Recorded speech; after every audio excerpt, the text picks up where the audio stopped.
您从未离开过战场。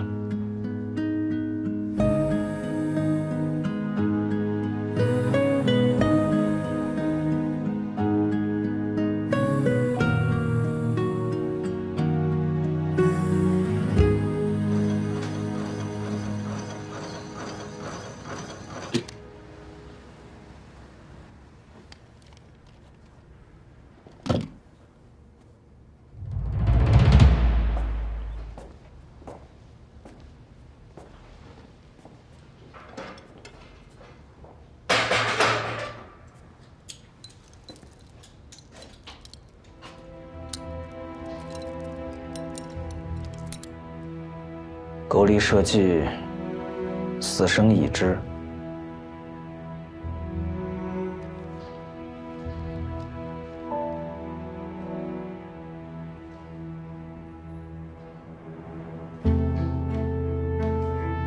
你如果能读懂这句话，你就会明白我的选择。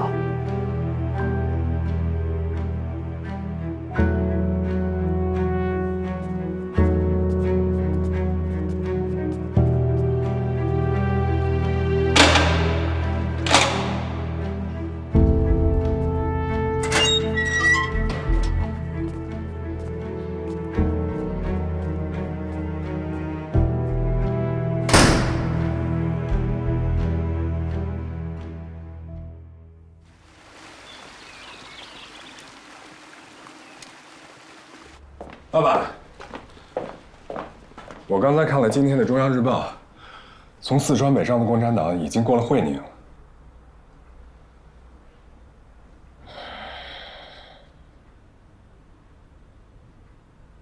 会宁之后再无悬念。何部长在会上讲，委员长有意在西安设立西北剿共司令部。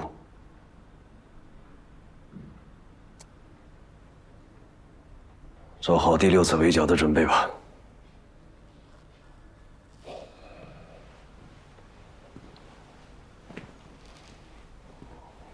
华珍在上海的事情办完了吗？哦，上回听他说假期结束之前肯定能回来。他还在打听窦明远的事情吗？没有。怎么了，爸爸？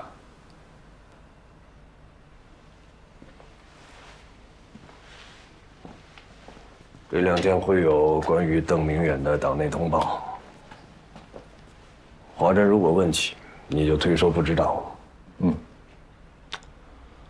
海军部已经查实，邓明远和当年那种关于围剿共产党的泄密案有关。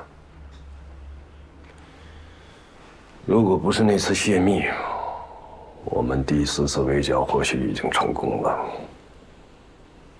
何至于今日今时？连小学生们都在呐喊申请抗日，我们却要做第6次围剿的准备。我听说中央军人监狱已经派人去了上海，要把邓押解回南京，但是最后怎么判的还没有正式结果。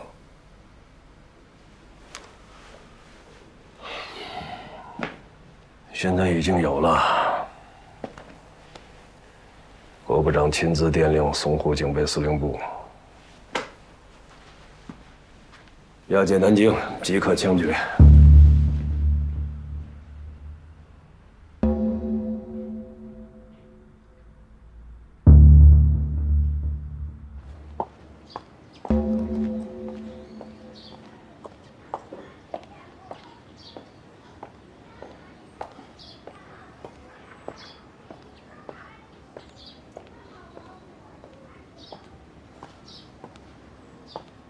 先生，是您找我？您好，我是孟先生和孟太太的朋友，有件东西想拜托您转交给一位年轻人。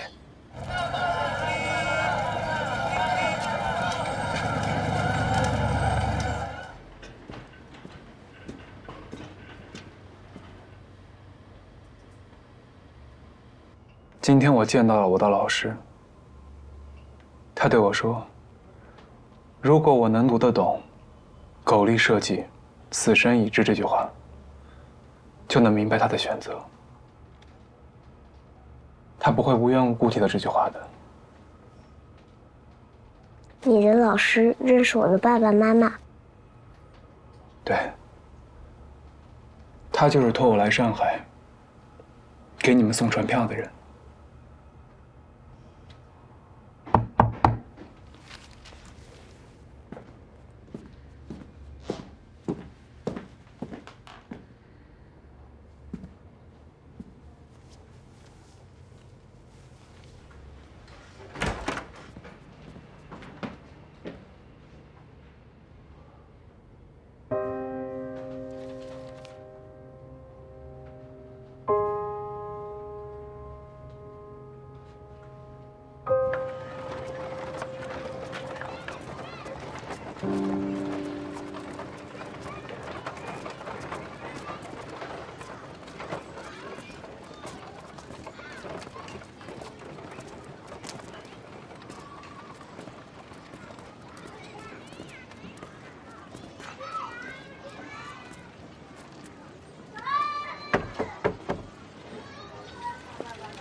请问是华真华先生吗？是我。请进。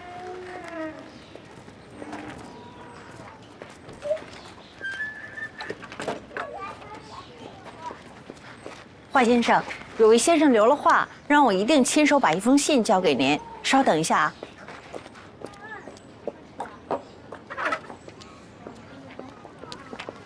华先生，就是这封信。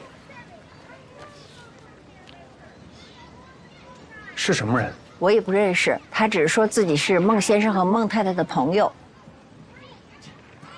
张老师，张老师，我的字写完了，你快看我写的。好，失陪啊。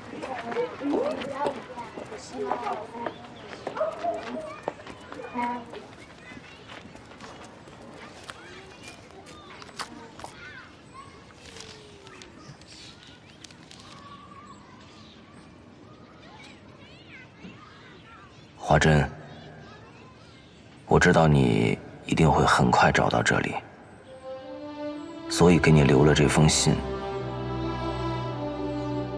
很抱歉，终究还是影响到你的人生。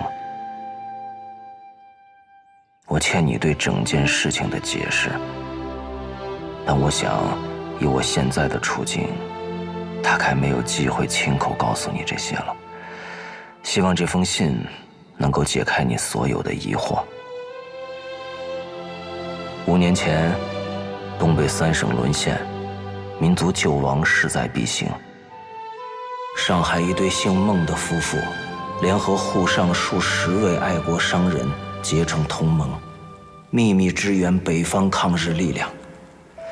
在这之后的几年时间里，他们倾其所有，不仅为北方战场筹钱筹物，更收留了那些父母在战场上牺牲的孩子。那对夫妇就是多慈的父母。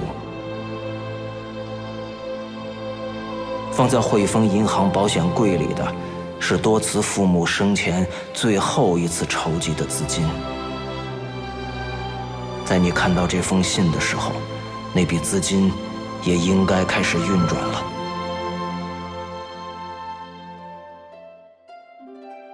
你听说过伊斯克拉吗？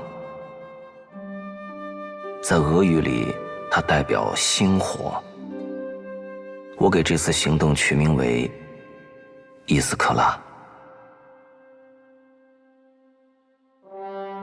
因为那些孩子是英雄的后代，也是未来的星星之火。我在联络册上记下了452个名字，都是父母因抗日而牺牲的孩子。记录他们每一个人的信息，为的是让他们永远不遗忘自己的身份。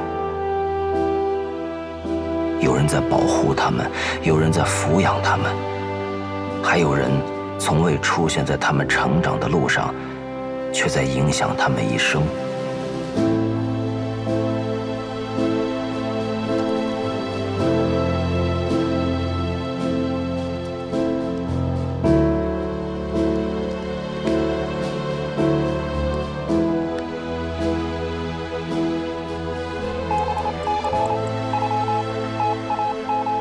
也许将来联络册上还会记下更多的名字，但只要星火不灭，民族就有希望。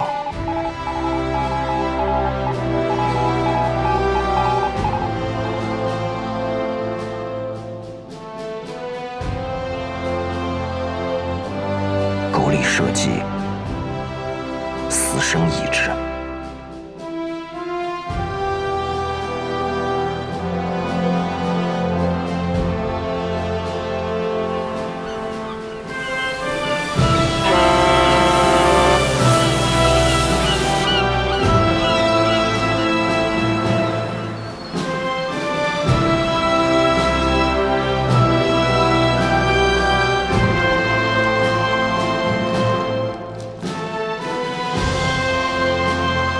愿你终有一天能够明白我的选择。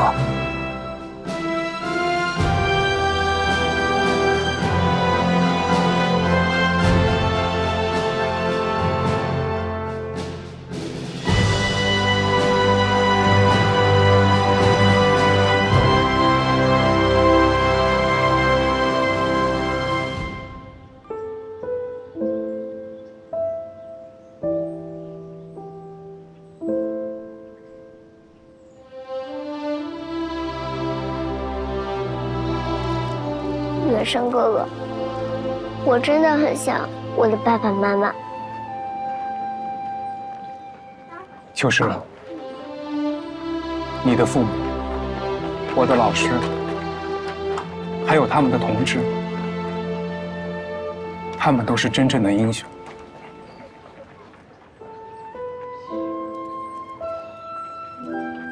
小妹妹，这颗星星送给你。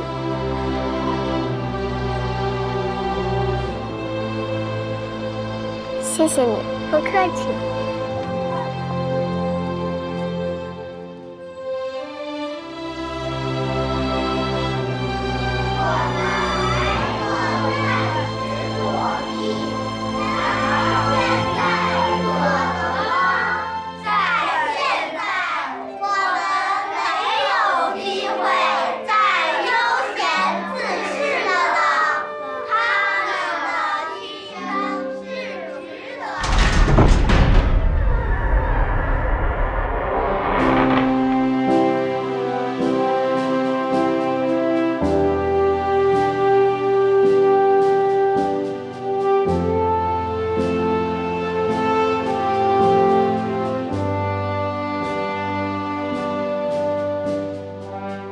组织派人和陈浩同志接上了线，他已经接替您，成为第5卫037。这个代号不会消失，伊斯克拉计划也会继续执行下去。不到胜利的那一天，这个计划永远不会中断。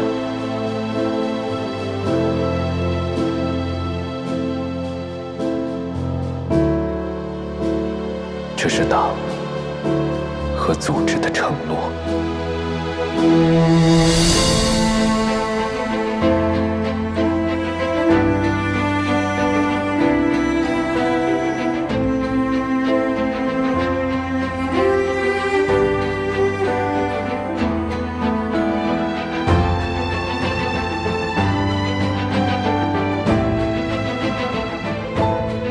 再不吃命就脱了。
おい。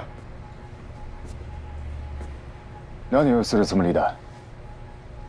君は一人で帰るといい。俺は残る。俺らはもう引き渡しを言い渡された。銀行の金を手に入れて隠れた子供たちを見つけるまでは僕は帰らないぞ。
我跟你交过手，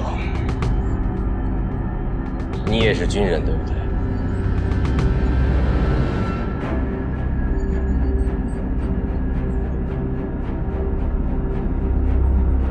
如果你也是军人，你应该清楚，中国的问题已经不可能和平解决，战争是唯一的出路。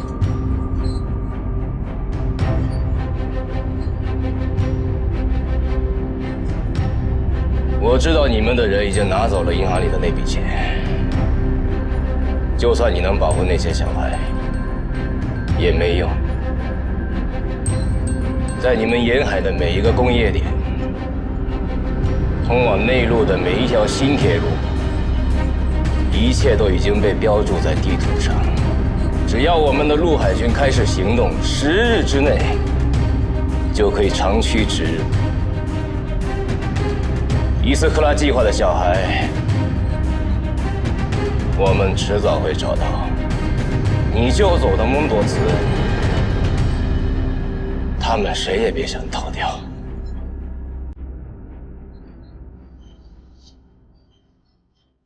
引渡是最后底线，你不该下船。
注定化作海底的土壤，就让灵魂归于海浪。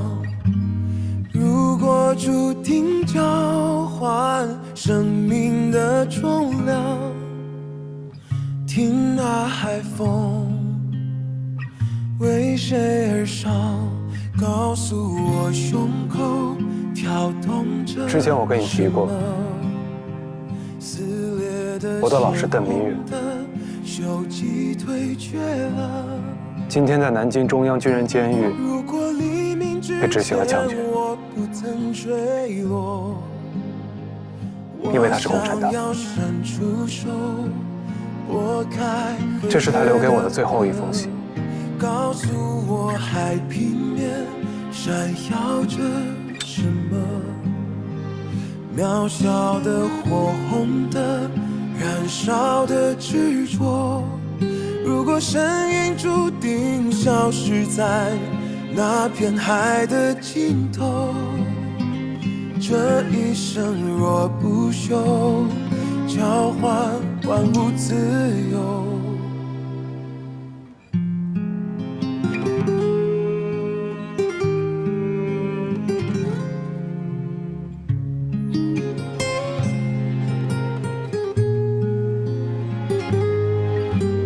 如果注定化作海底的土壤，就让灵魂归于海浪。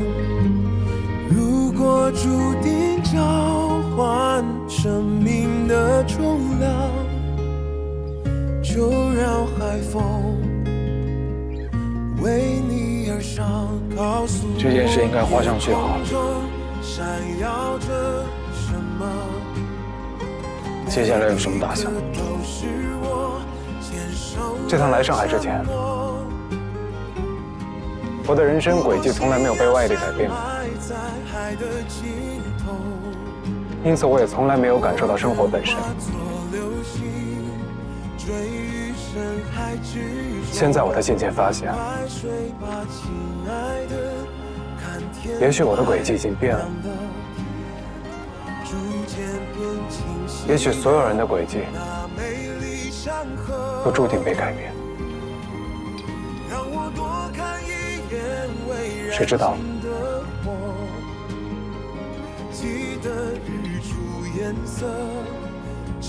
是呀，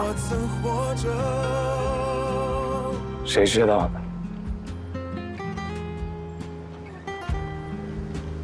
回家吧，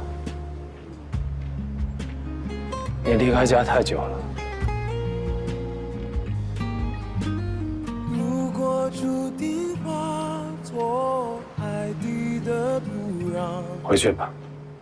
就让灵魂归于海浪。如果注定交换生命的重量，我愿化作海洋之火。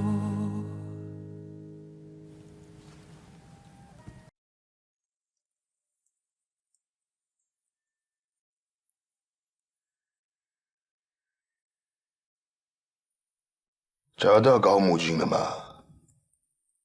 在江边找到了，身上中了2枪，几近身亡。冯科长正在寻找目击者，恐怕还需要点时间。恐怕要成为无头案了吧？您放心，我们一定尽全力缉拿凶手。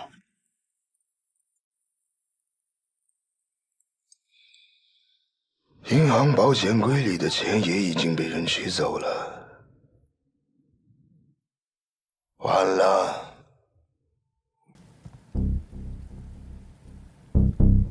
孟家夫妇和共产党，绝不仅仅是让那些孩子吃饱饭那么简单。您担心的那些孩子，其实不过区几百人，他们现在还都是白纸一张，就算是再过个3年5年，也未必能形成威胁吧。戦争として最も怖いことは何か知ってるか？知道战争中最可怕的是什么吗？不是你们在沿海的工业店，也不是越来越多通往内地的铁路。中国的实力并不全在那里。这片土地是原始的，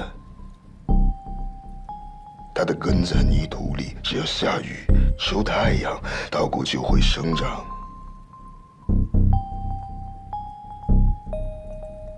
这也是这个民族难以消亡的原因。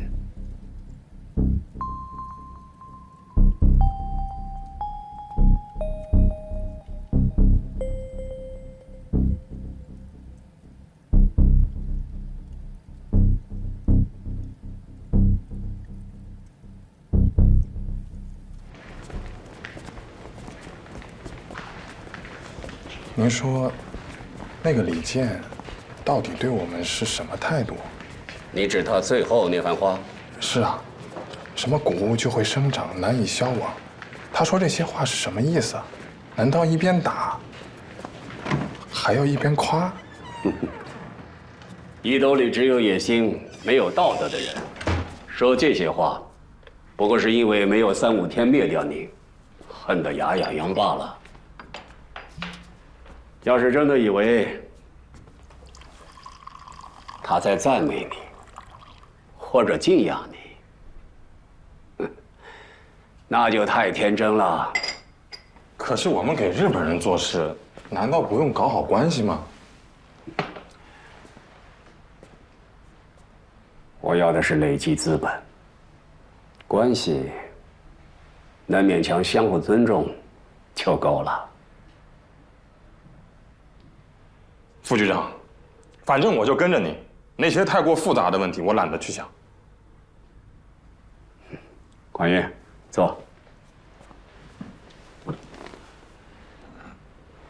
高木环被杀的这件事儿，看得出来，李健还是很介意。这件事情我确实大意了，可是他也不应该瞒着我们自己下船，他真当自己有3头6臂吗？现在还是一点线索都没有吗？我问过码头巡警了，有人听见过仓库方向的枪声，可是他们赶到的时候就没有人了。目前还没有找到目击者，也没有找到凶器。不过，我觉得可能性最大的是跟孟多慈一起住在公寓的那个人。我看过登记簿，名字叫华珍。叫华什么？华珍，穆珍珍。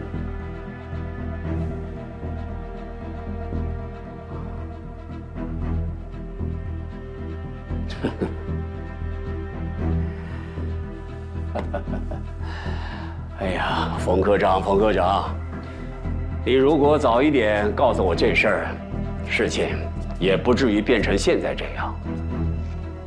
我不太明白您的意思。别再指引的话真了，你要把精力放在眼下救国会的那个记者身上。他拍到了不该拍到的照片，这件事远比孟家的案子棘手。那个记者已经在我们手上了，照片也找到了，只不过暂时还没有拿到底片。一个文弱记者而已，你撬不开他的嘴？已经打得死去活来好几次了，他不肯说，我都怕把他给打死，所以我只能先关着。但是他有个老婆，现在应该是听到风声躲起来了，我已经安排人去找了。您放心，我总有办法让他交出底片。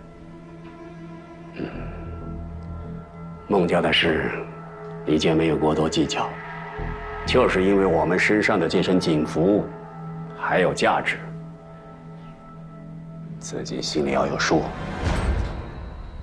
至于华珍，他的事儿，你就别再插手了。那不查了？别说你，我也未必能查他。你就当他是孙猴子，如果没有如来佛把他压倒在五指山下的本事，就别再插手他的事。否则最后倒霉的还是你和我。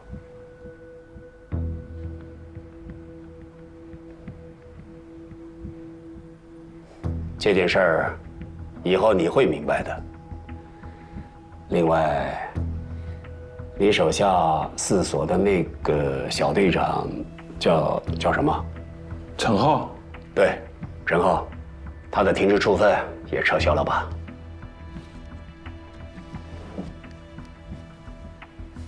他也是孙猴子。工农局警务处给总局来了封信，感谢陈浩协助他们抓捕凶手。局长也想借此机会缓解一下和洋人之间的关系。站在我的位置，也不想把事情复杂化。到此为止吧。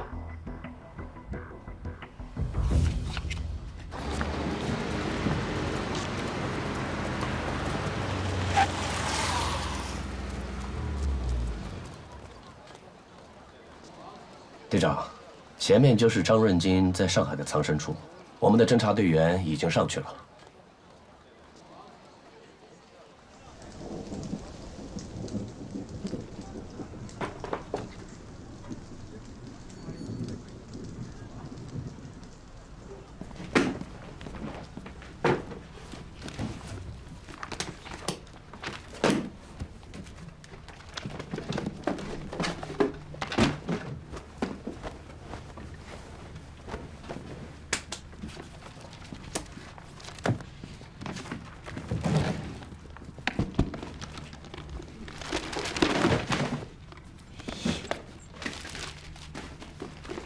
有什么新发现吗？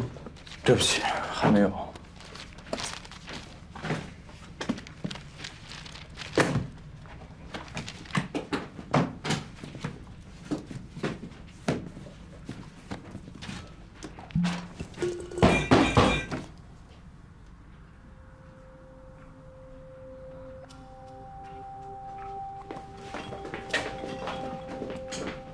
来啦！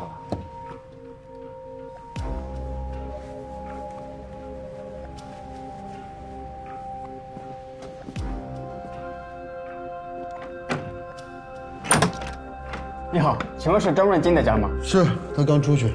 我这里有张先生的信。啊，就搁这吧，他一会儿会来拿的。好嘞。哎，谢谢你啊。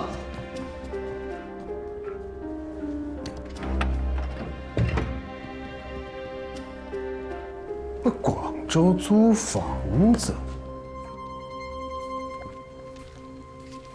广州，你好好看看，好好看看张润金收到的这封信。里面那个房东说，张润金1个月之前就在广州租了房子，还付了1年的租金，可直到现在都没有人租进。您是怀疑这房子和华珍有关？张润金离开广州这么久了，他不会随随便便租房子，是不是和华珍有关系？我不确定，但我敢确定，一定跟共产党要走的事有关。进来。队长，去广州的船票买好。太好了，走，我们去趟广州。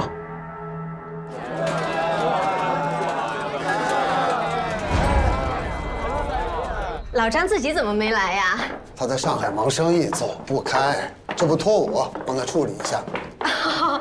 哎，这里啊，他给了我1年的房租，说是帮朋友租的啊，但是都1个月了，一直没人来住。哎，你知不知道是怎么回事啊？这他倒没说呀。您知道他租给什么朋友了吗？只知道是一对带孩子的夫妻，哦，还有一个20来岁的年轻人。哦，说是从外地过来广州定居。老张是我远房亲戚，那我肯定信他的嘛，就没多问。哎呀，今天这锁怎么回事？不着急，不着急。老张说啊，里面有些东西，托我帮他取一下。好，哎，可以了，可以了。来，进来，进来。哎，请进，请进。哎呀，这老张一直没过来住，我也没打扫卫生，这灰有点大，别介意啊。这老张，住的条件还不错啊。哎呀，那是啊。哎呀，其实啊，我呢收了人家房租，人家什么时候来住，我也不用多管。但是刚好我这里啊出了一点点状况。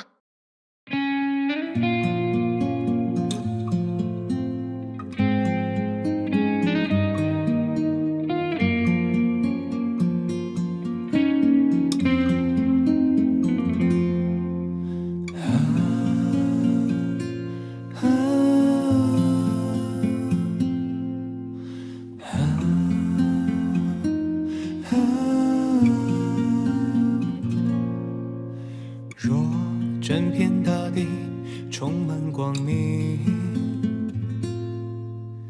又怎会期盼闪耀的星？藏些许微光，人间流浪，写温柔的诗，清风吟唱，满天散落的星辉，无言把彼此路照亮，盼每颗心都无恙，别怕，也不会太长。他走过彷徨，前往远方，踏着月光寻找方向，风吹散孤单，又吹来无常，夜终将过去，黎明又明朗，满天散落的星辉，无言把彼此路照亮，盼每颗心都无恙，别怕，也不会太长，别怕，也不会太长。